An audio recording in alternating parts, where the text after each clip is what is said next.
देवो सर, आपसे स्टार्ट करते हैं। ऐसा कौन सा त्योहार है जिसमें भगवान खुद मंदिर से बाहर आकर के दर्शन देते हैं? बताओ। लो कर लो बात, हाँ, सबको मालूम है। हाँ, बताऊं? हाँ, सच में हाँ। जगन्नाथ जी की रथ यात्रा है यार।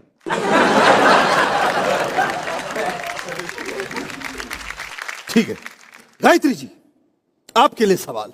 ऐसा कौन सा त्योहार है जो भगवान श्री कृष्ण की द्वारका साम्राज्य से ब्रज भूमि की यात्रा का प्रतीक है? जगन्नाथ जी की रथ यात्रा।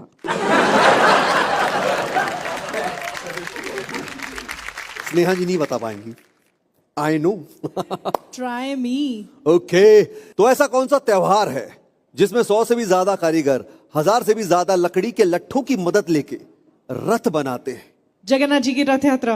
अरे वाह, क्या बात।